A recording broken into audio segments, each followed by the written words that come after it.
Mesa de análisis, La Laguna, foco rojo en contaminación por amoníaco a nivel mundial, causas y consecuencias. Nuestros invitados, bueno, ya lo escuchó usted, se quedó con nosotros, el doctor Francisco Valdés Pérez Gasga, ambientalista. Nuevamente, buenos días, Francisco. Buenos días. Y nos acompaña también el doctor Gonzalo García Vargas, investigador. Doctor, gracias por estar con nosotros. Mucho gusto, gracias. Buenos días. Buenos días, doctor. Y más adelante tendremos vía telefónica desde Saltillo a Eglantina Canales, secretaria de Medio Ambiente de Coahuila. Y la pregunta de hoy, ¿qué tanto sabe usted del problema de contaminación por amoníaco en La Laguna, que está en foco rojo a nivel mundial? ¿Mucho? ¿Poco? ¿Nada? ¿Quiere usted saber algo en torno a este tema? Bueno, pues comuníquese 711-0260, WhatsApp 8717-3617-99. Redes sociales, estamos como Noticieros GREM. ¿Quiere usted un contacto directo con los conductores de este programa? Estamos en Twitter como @mpámanes y @lic Juan Ceballos. Y bueno, empecemos por definir qué es el amoníaco, de dónde proviene, cuáles son los usos que se le dan y por qué es provechoso para el ser humano, obviamente en cantidades aceptables, y por qué es dañino en cantidades excesivas. Doctor Gonzalo García Vargas. Y bueno, el amoníaco tiene buen tiempo, varios cientos de años que se conoce como tal, pero su uso se dispara a partir de la revolución industrial. Tiene varias propiedades, entre ellos es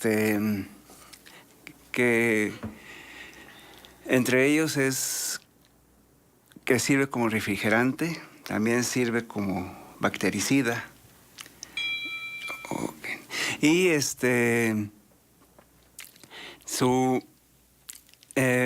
que me distraje con esto. ¿Para qué sirve el amoníaco? Sí. Ahora, últimamente se usa como reactivo en casi toda la industria química. En donde se quiere nitrogenar cualquier sustancia, se utiliza el amoníaco. Es barato, es relativamente fácil de transportar, aunque peligroso para transportar. Y existen porque si llega a haber fugas, sale el gas amoníaco y es bastante tóxico para las vías respiratorias. Las hieleras utilizan amoníaco. Lo usan como refrigerante. Sí, porque ha habido fugas. Sí. Fugas en hieleras es el refrigerante que más usa. Y en algunas industrias donde, sobre todo actualmente en fertilizantes, se usa porque al combinarlo con óxidos de azufre, produce sulfato de amonio, que es la base de uno de los... y al combinado con nitratos, produce nitrato de amonio, que son de los principales fertilizantes que se usan. Entonces, se usa mucho en la industria, pero básicamente es en la industria química donde ha tenido un gran uso. Ahora, en la industria de limpieza, pues el mercado está lleno de productos que tienen amonio, que es un derivado del amoníaco. ¿Se encuentra de manera natural o es necesario trabajarlo químicamente? Se puede generar de manera natural, por eso es que se descubrió. Viene de la producción y del metabolismo, no quisiera hablar muy elaborado, pero vamos a decir casi el 80% del aire es nitrógeno. Y ese nitrógeno interactúa con todo el medio ambiente, incluyendo con los seres vivos. Para los seres vivos es fundamental el nitrógeno.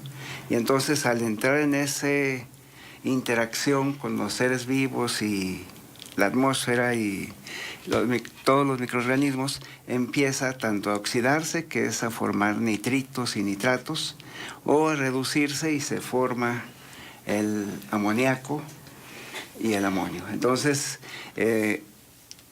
normalmente existe, normalmente se está generando y normalmente está en equilibrio con la generación de oxígeno, con la utilización de los seres vivos.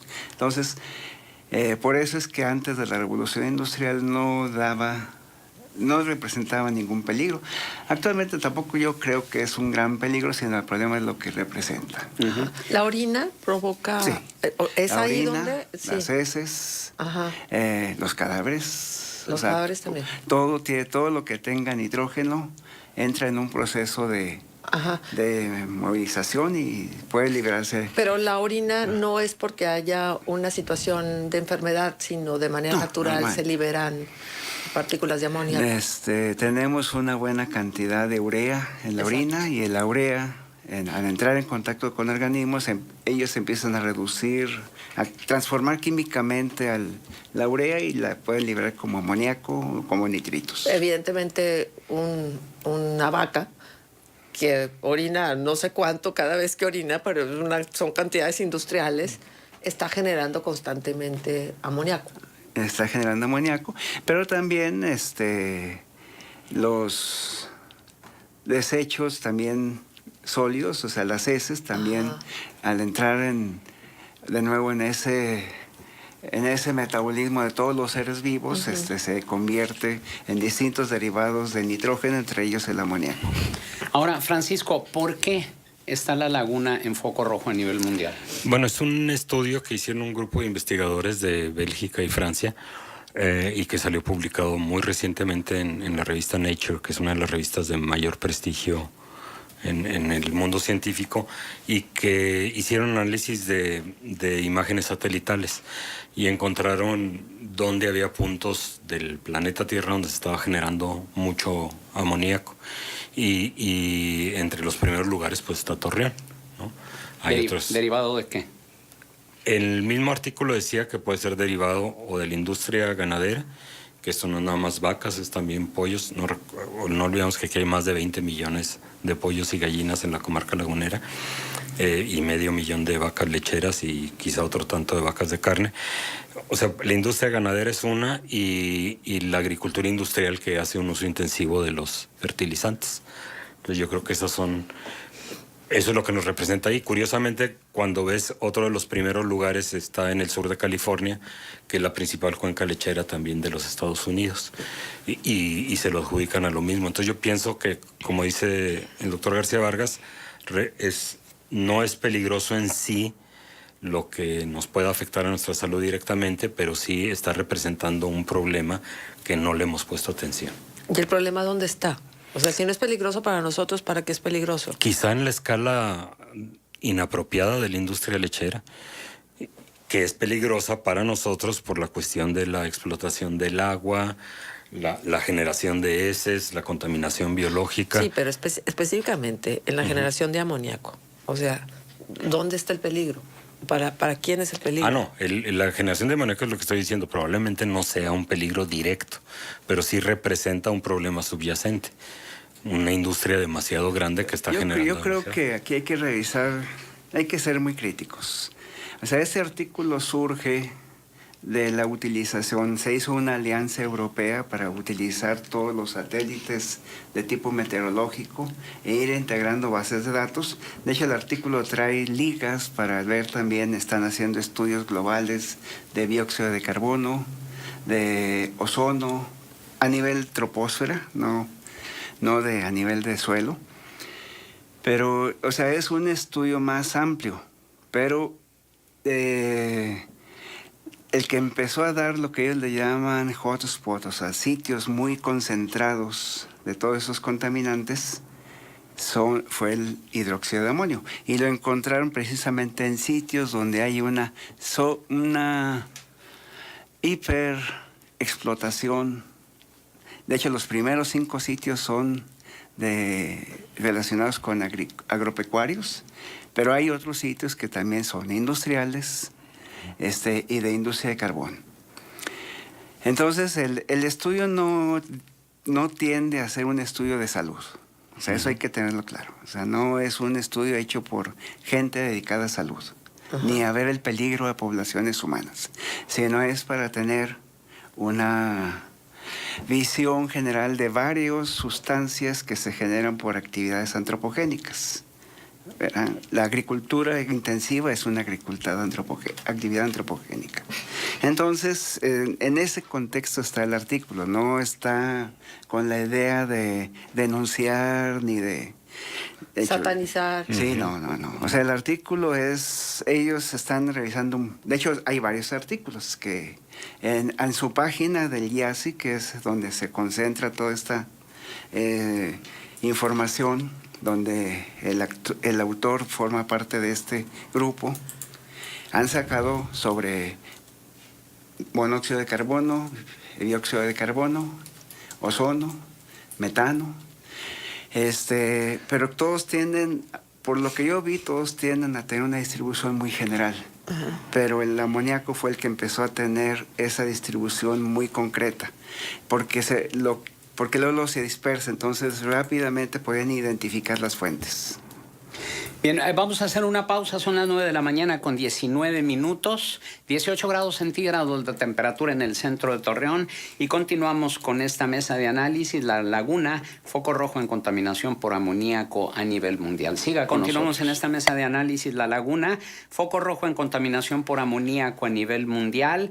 Nuestros invitados, el doctor Gonzalo García Vargas, investigador, el doctor Francisco Valdés Pérez Gasga, ambientalista, y recibimos en la línea telefónica Eglantina Canales, secretaria de Medio Ambiente de Coahuila. Secretaria, gracias por acompañarnos en el estudio de nuestros invitados y sus servidores Marcela Pámanes y Juan Ceballos.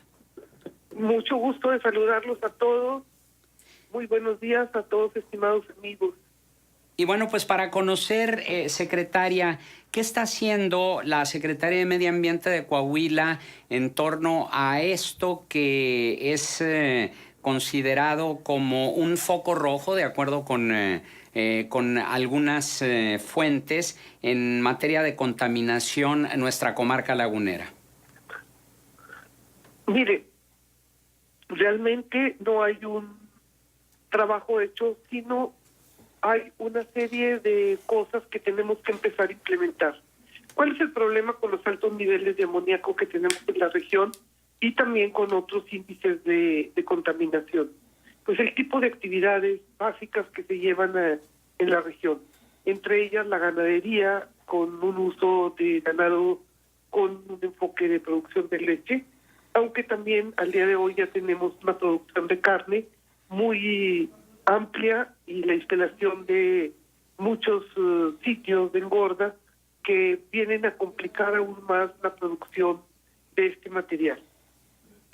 Lo que a nosotros nos corresponde, que es el manejo de los residuos, que en este caso son de manejo especial por el volumen tan enorme que representan, lo que estamos haciendo es invitando a todos los productores ganaderos, a todos los que tienen establos, a que regularicen su situación legal, porque no todos ellos están en una condición que podamos nosotros decir que es de una estricta regulación. El alegato principal son los costos de asumir la responsabilidad ambiental, pero yo creo que tenemos que asumirla y tenemos que pensar en cómo se puede evitar un grado de contaminación tan alta y también cómo se puede llegar a un acuerdo entre la cantidad de animales que podemos tener y el nivel máximo de contaminación. Y precisamente la pregunta sería, ¿cómo convertir el problema en oportunidad? Es decir, que esta contaminación que se genera con amoníaco por los desechos de las vacas pudiera ser aprovechado de alguna manera. ¿Y en qué consistiría esa regularización que usted habla por parte de los granjeros, de los vaqueros? Bueno, primero ellos tienen que hacer manifestar de manera clara cuál es la cantidad de residuos que producen y cómo los están tratando. Si bien hay algunos ganaderos productores de leche y también productores de carne que tienen perfectamente establecido ese mecanismo y que incluso tienen un tratamiento para la mayor parte pues en este caso de las excretas de los animales, a través de un proceso de pues de utilización del metano, incluso para convertirlo en electricidad, lo cual es óptimo porque al utilizar como combustible el metano, que es el gas que se produce de las emanaciones de la descomposición del material que estamos hablando, pues puede utilizarse una parte, quemarlo, y entonces reducimos no solamente la cantidad de metano en el ambiente, sino que reducimos otra serie de contaminantes y también con eso abonamos a la cuestión de los gases de efecto invernadero. Pero, bueno, el metano es diferente al amoníaco, ¿no? Sí, Claro, eso sí pero es que van juntos. Al final del día, lo que se tiene que pensar es, va a ser muy difícil separar las excretas, tanto excremento como orina, va a ser imposible separarlo bajo las condiciones en que están los animales, y además no es factible, o no es sencillo al menos, ¿no? Y no es algo que se haga. Entonces lo que tenemos que ver es cómo podemos aprovechar al máximo el material así como está revuelto y darle un tratamiento. Al disminuir la cantidad de material, estamos disminuyendo también el nitrógeno presente de alguna manera, lo estamos volviendo, porque el resultado final de la descomposición no es nada más producir metano o CO2 y quemarlo, sino que también obviamente el resto del material va a tener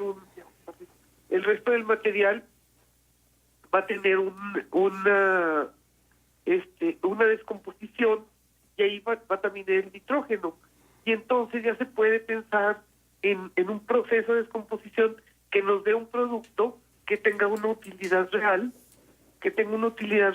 para los fines que pudieran existir incluso como abonos. ¿Y hay alguna legislación al respecto, secretario, una legislación ambiental para el tratamiento del amoníaco y evitar que se convierta en un problema de salud? Que no como tal, no exactamente, y posiblemente es uno de los pasos que tengamos que dar para saber cómo vamos a tratar esta situación, utilizando modelos ya generados en otras partes o bien desarrollar nuestros propios modelos. No tenemos un marco legislativo dedicado específicamente a esa situación. Sí, cuando está a todo el material junto y pensando básicamente en la reducción de gases de efecto invernadero y pensando también en un mecanismo de generación de otros productos. Pero creo que sí, ahí necesitaríamos apoyo de gentes que son especialistas en el ramo de la química y también de la bioquímica, que nos ayuden a decir, bueno, ¿qué podemos hacer con eso? Porque hoy, ante la alerta que tenemos del alto grado de contaminación por amoníaco, eso no es más que el resultado del tamaño del hato ganadero. La señora Salazar se comunica, ese radioescucha, dice, hay contaminación de amoníaco y plomo en la laguna. ¿Y qué pasa con los desechos en la calle de los perros, las heces fecales? Los autos las pisan y se deshacen. Todo eso respiramos. Hay muchas alergias, dice la señora Salazar. ¿Está actuando al respecto la Secretaría de Medio Ambiente para...? En este caso es otro programa completamente diferente que el programa de contaminación. Sí. Aquí estamos hablando de un programa de educación respecto al cuidado de los animales de compañía, de las mascotas, que generalmente son perros o gatos, aunque hay algunas otras especies que se utilizan, pero generalmente los que están en condición de calle, o sea, que salen fuera del control de las gentes que se ostentan como sus cuidadores o sus propietarios, vamos a tener nosotros animales que deambulan libremente por la calle y entonces hacen el problema que menciona la señora, sus heces fecales quedan regadas por toda la ciudad, y aunque eso en volumen no representa lo mismo que el ganado vacuno o que los caprinos, sí representa un problema fundamental que tiene que ser atendido de alguna manera por la sociedad en su conjunto. La recomendación es que no puede haber animales domésticos en la vía pública. Ya bastantes problemas tenemos de otro tipo para añadir una situación que los perros en condición de calle, aparte de lo que dice la señora, que es muy atinado, porque es un fecalismo al aire libre y porque ellos tienen muchas enfermedades que son contagiosas a los seres humanos y a otros perros y a otros animales o gatos, Horacio. Hay otra situación, pueden causar accidentes, desbaratan la basura, pueden atacar a la gente, pueden hacer un montón de problemas que no son necesarios, porque son evitables. Correcto. Horacio Sánchez, también Radio Escucha, se comunica, dice, me preocupa lo que dice la secretaria de Medio Ambiente, que no hay una legislación con relación al amoníaco, y me gustaría preguntarle si hay una legislación en torno al arsénico, al plomo y a otros contaminantes, y qué se está haciendo al respecto. Mire, a otros contaminantes sí, especialmente en el plomo, es uno de los materiales que está más legislado. Ahorita estamos trabajando con la Universidad Nacional y con una disculpa, tengo una gripe espantosa. Estamos trabajando con varias instituciones, la Universidad de Coahuila y la UNAM principalmente, para ver qué podemos hacer que nos ayude a planear un poco mejor cómo manejar los índices de plomo, porque no son nada más en la laguna, En todos lados tenemos problemas de contaminación de plomo en el aire. Unos remanentes desde los tiempos de las gasolinas con plomo, otros causados por emisiones industriales y otros causados por depósitos de residuos que no estuvieron bien manejados. Entonces, en todo el estado o en diferentes partes del estado tenemos problemas de ese tipo. Lo que ellos nos van a ayudar es ubicar los niveles para saber cuáles están por encima de la norma, y después también establecer cuáles son las fuentes. Con eso estamos trabajando. El arsénico también está legislado, bastante legislado. En caso de otros metales, no hay una legislación similar a la del plomo, que es lo que nosotros estamos buscando a través de esta oportunidad de trabajar con las universidades.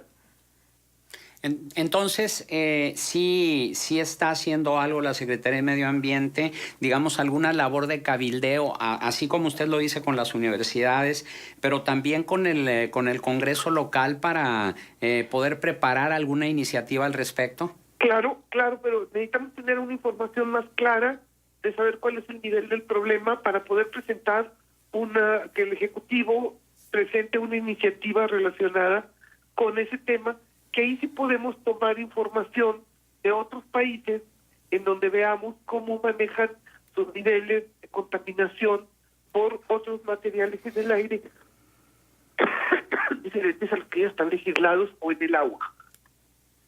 Muy bien, sí. Eglantina Canales, secretaria de Medio Ambiente de Coahuila, nuestro agradecimiento por su participación aquí en esta mesa de análisis. Al contrario, un saludo muy afectuoso al doctor y a los doctores, a Francisco y al médico Valdés. Muchos saludos, por favor.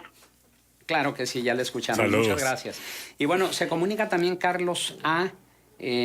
propósito del tema que estamos abordando en esta mesa de análisis, y dice: el amoníaco es el refrigerante que se usa en la industria de los pollos y otros quesos y carnes, en rastros y empresas, sobre todo en la zona industrial de Gómez Palacio y Torreón.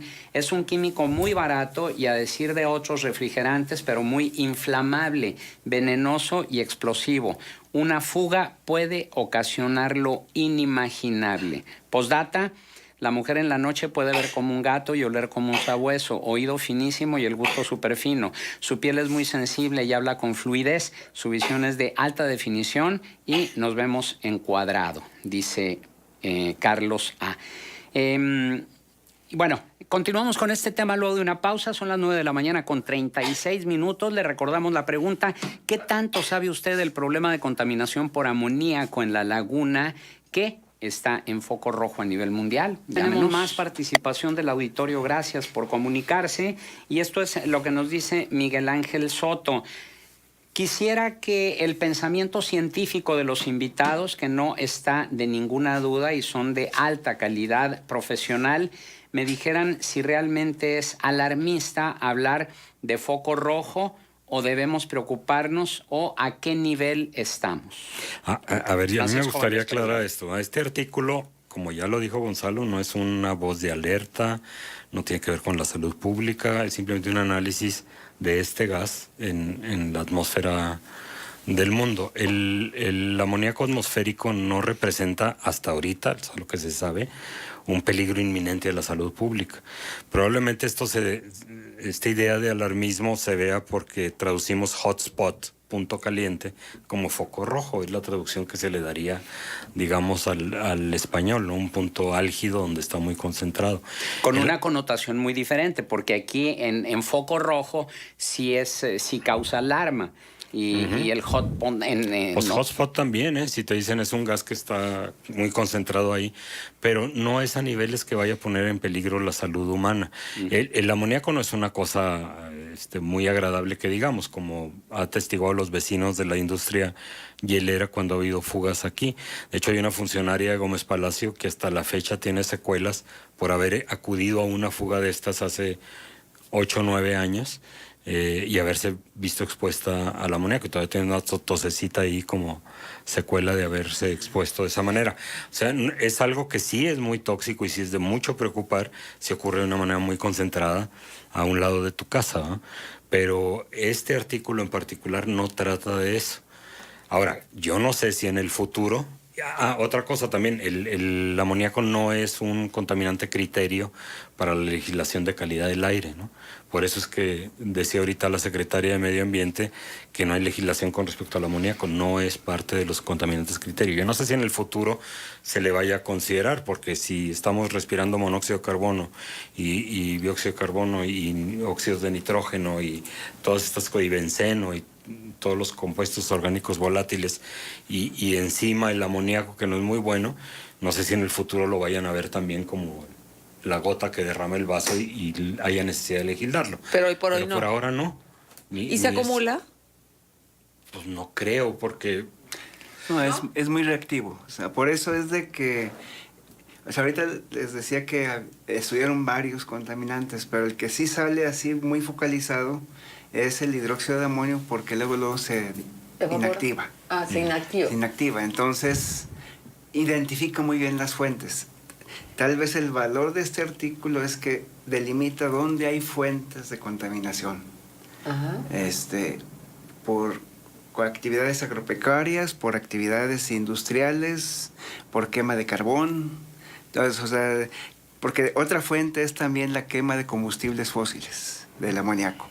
Entonces, la importancia de este artículo es que puede identificar fuentes donde hay mucha actividad que genere este tipo de contaminación. Pero esto que nos están diciendo yo creo que pone en su justa medida, porque luego, hay que decirlo, cada vez que nos dicen estamos en foco rojo en la incidencia de cáncer, estamos en foco rojo en la incidencia de alergias, estamos en foco rojo en incidencia de enfermedades inmunológicas relacionadas con arsénico, esta relación que se hizo hace años entre la presencia de autoinmunes, pues, como el lupus y tal.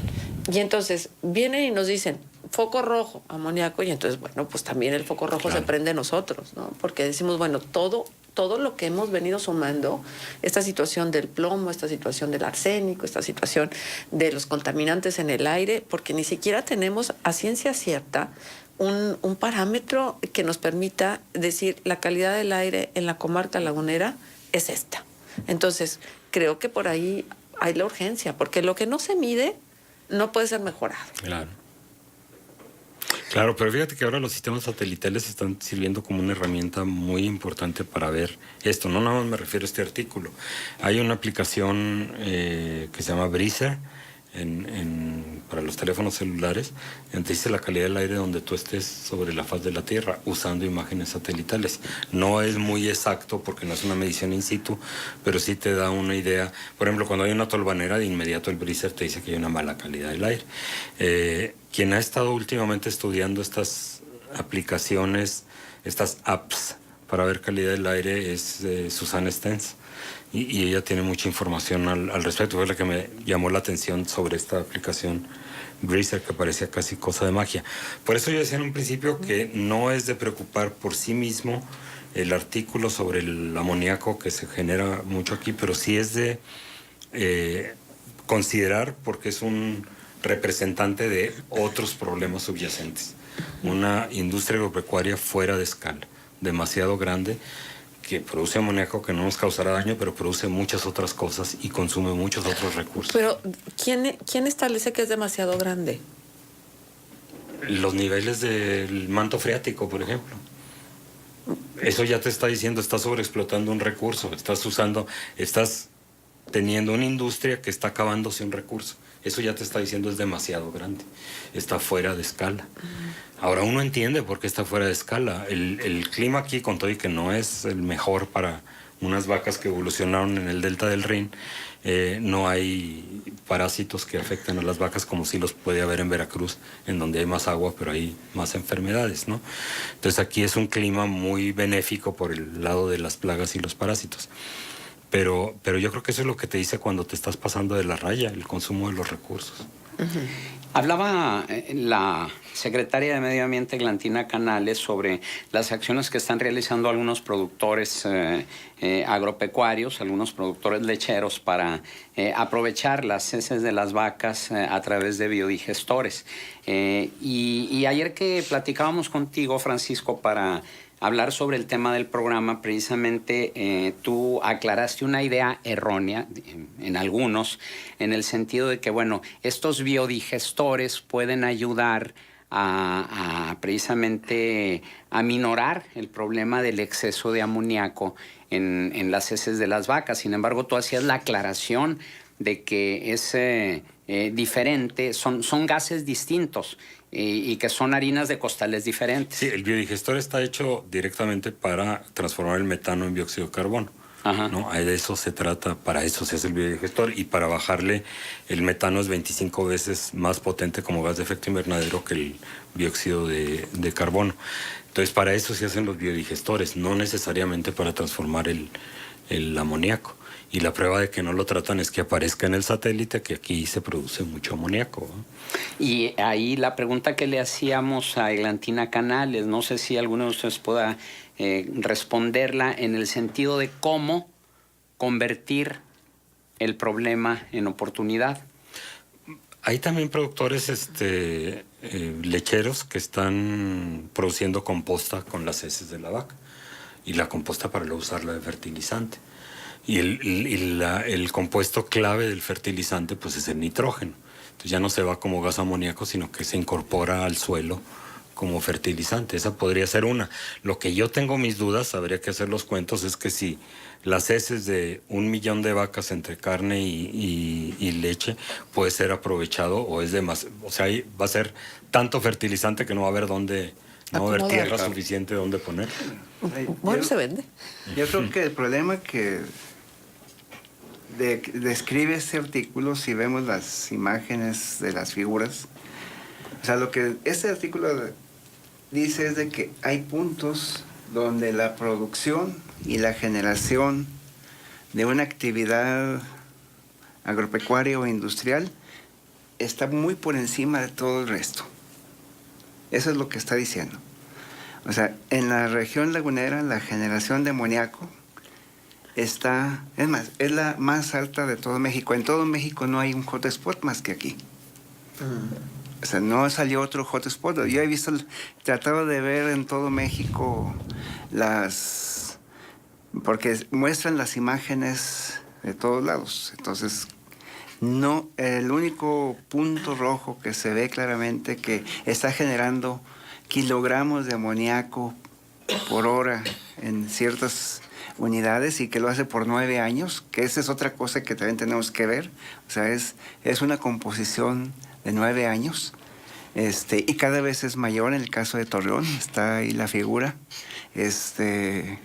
Lo que está denotando es de que hay una actividad muy importante y que está generando residuos. O sea, el de amoníaco en concentraciones ambientales no es, hasta ahorita no se tiene información de que sea peligroso para la salud. En concentraciones de accidentes agudos como son las fugas, ahí sí es muy tóxico. Pero en lo que hay aquí, que le llaman partes por millón, o sea, esa cantidad muy pequeña, no es peligroso. Pero está denotando que hay una actividad aquí que está completamente desproporcionada al resto del Bueno, país. y si sumamos entonces tal vez otros indicadores, pues queda claro cómo se perfila el panorama. Claro.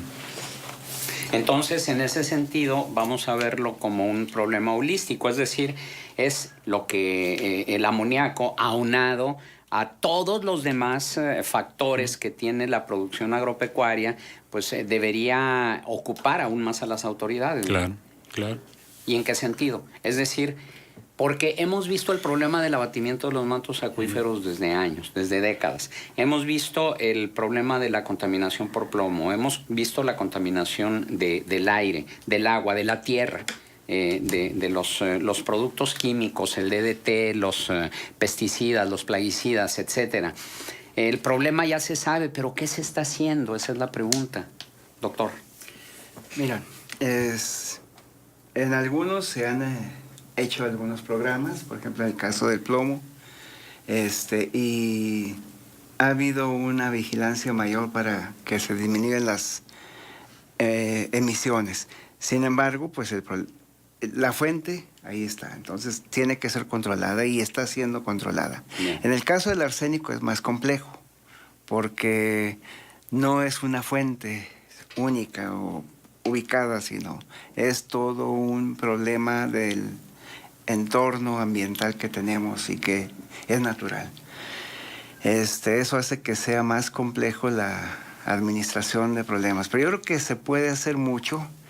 Me da gusto que el ANTINA diga que se está trabajando con las universidades para sacar ese problema y tener más opciones, sobre todo más económicas. Una de las cosas que ahorita quería manifestar con lo del amoníaco es de que lo que sí está bien demostrado es que es un agente acidificante.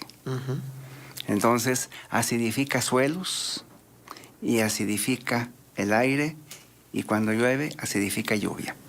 Además de otros contaminantes que también son acidificantes. Entonces, sí tiene un impacto ambiental. Ahora, ¿qué es lo que quiere decir? Que haya mucha actividad en un solo sitio, que eso también consume recursos, consume agua, consume nutrientes, acumula gente, y en realidad los más contaminantes somos los humanos. Entonces, todo eso se tiene que ver en el sentido de sustentabilidad, o sea, no es nada más el peligro de la salud. Yo creo que aquí va más a otras esferas, no nada más de salud, sino va a esferas de explotación ambiental, de explotación de recursos, de sustentabilidad, de actividades que están ocurriendo aquí en la región. Porque es muy claro que hay varios problemas ambientales que en los que la región lagunera es representativa, y eso lo que está denotando es que estamos haciendo una explotación muy acumulada, muy focalizada de recursos aquí en la región. Se comunica Radio Escucha, dice ahorita que están hablando del amoníaco, mi pregunta es ¿qué pasa con el agua purificada? ¿De dónde se extrae esa agua? Porque tengo entendido que aún y con filtro no se elimina el arsénico. No, sí hay filtros para eliminar el arsénico, y de hecho el doctor García Vargas ha hecho estudios en la Facultad de Medicina de Lujea con varias marcas de estas aguas, pero híjole, aguas con las aguas, ¿eh? Nos la vende el agua light. Hay un agua que se vende como agua light, agua ligera. Esa sale de un pozo en la zona industrial de Vallejo, en la Ciudad de México. No, nos lo venden como la cosa más pura y demás, que no dudo que sea pura después del tratamiento, ¿no? Pero hay que tener mucho cuidado también con todo esto, cómo nos venden el agua, como si todo viniera de manantiales allá en los Alpes, ¿no? Y en realidad, pues no. Pero ese es otro problema. Sí, el agua sí está, hay una legislación, y hasta donde sabemos, gracias a estudios como los que ha hecho Gonzalo, sabemos que las marcas principales sí están libres de arsénico, ¿no? Elías Acosta también se comunica a Radio Escucha y dice, en la producción de fertilizantes también se libera mucho amoníaco. ¿Es problema aquí en la laguna? El uso de los fertilizantes, sí, pues somos una zona agropecuaria. usamos demasiados fertilizantes que traen muchos otros problemas más allá del amoníaco. O sea, el amoníaco también está ahí representando un problema subyacente grave. Bien, tenemos más preguntas del auditorio. Lo que no tenemos ya es tiempo. Agradecemos a los doctores Francisco Valdés Pérez Gasga y Gonzalo García Vargas su presencia en esta mesa de análisis. Señores, muchas gracias. Gracias. Gracias a ustedes.